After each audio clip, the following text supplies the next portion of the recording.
Hey, wonderful George Fox students. This is your instructor, Ron Clark.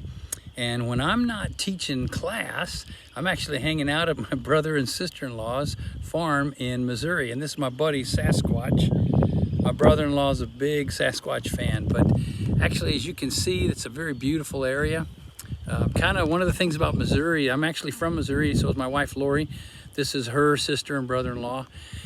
And one of the things that we know from coming and living in the heartland, moving out to Oregon, is that it's a forgotten place. Often we forget about the Midwest, the South, and the heartland, as they call it.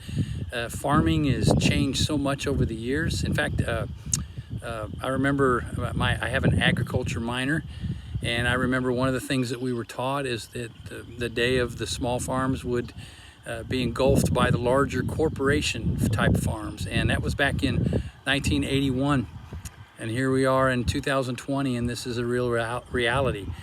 So many of the family farms are going away because young people aren't going to raise cattle or raise crops or raise hogs, sheep and so forth, and corporations buy this out and kind of raise prices, and people don't realize that farming is the heart of our country and who we are. Wanted to talk to you a little bit about your forum this week. We're in week 6, and this is 3/4 of the way there. You've got prophets in your reading, Isaiah, Jeremiah, and Ezekiel. They are the 3 major prophets. There's minor prophets, and then there's the 3 major prophets. And one of the things about these major prophets is that Isaiah, Jeremiah, and Ezekiel not only take up such a large amount of the Hebrew Bible, they also are quoted heavily in what we call the New Testament through Jesus and the apostles and the writings of the early church. They form a strong foothold because they represent an important theology in the nation of Israel. The theology is actually what happens when Jews are taken captive to Babylon. When the Judean nation goes to Babylon, Isaiah is going to prophesy that, and he's also going to offer hope for them. Jeremiah is going to be prophesying during that time, and Ezekiel is also prophesying during that time, but he's actually taken captive into Babylon. So you have Isaiah, who's there out of Jerusalem and the northern kingdom. You have Jeremiah, who's part of Jerusalem and Judea, but then he's also taken hostage into Egypt. And then, of course, Ezekiel taken captive to Babylon. He's a priest, and he's going to share a lot of stories with people. So as you read through them, I want you to realize a few things. First of all, your Isaiah texts, chapter 6, chapter 40, and then the one about the new heavens and the new earth, are actually beautiful texts that show us God's heart. In chapter 6, the backdrop is like an Assyrian king's courtroom or throne room. And we know that Assyria used to send out ambassadors and bring all of these people from other nations, introduce them to the king, kind of show them the throne room and say, look, join us, or suffer. And in Isaiah 6, God's heaven looks a lot like an Assyrian courtroom. But in that one, everything is praising him, saying he is truly God, the creator of all. Holy, holy, holy. And, Isaiah, when God says, who's willing to go? Isaiah is like me. And the whole coal touching your lips thing, it's not like a little singe.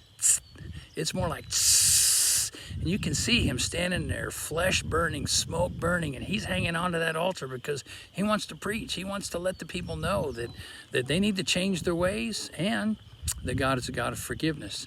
Chapter 40, you have that beautiful comfort, Nahumi, Nahumi, comfort my people. It's time. You've suffered enough. It's time to go home. The new heavens and the new earth are about the rebuilt Jerusalem. It's not heaven.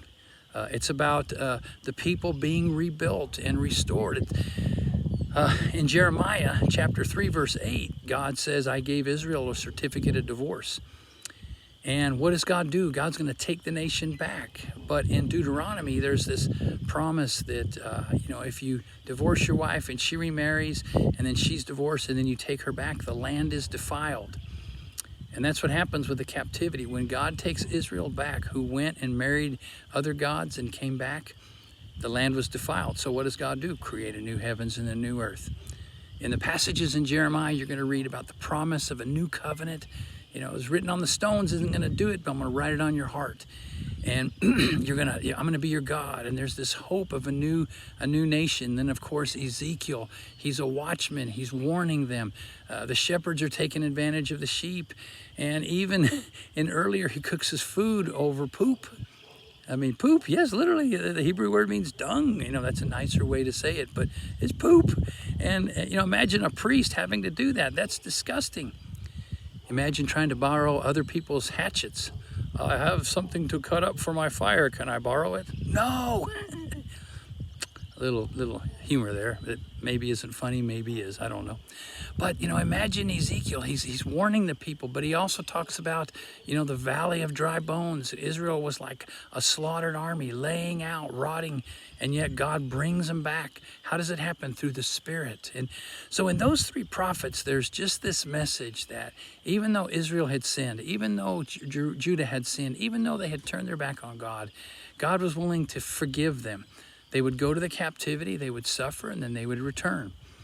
In Jeremiah 29, there's that passage that says, settle down, build houses.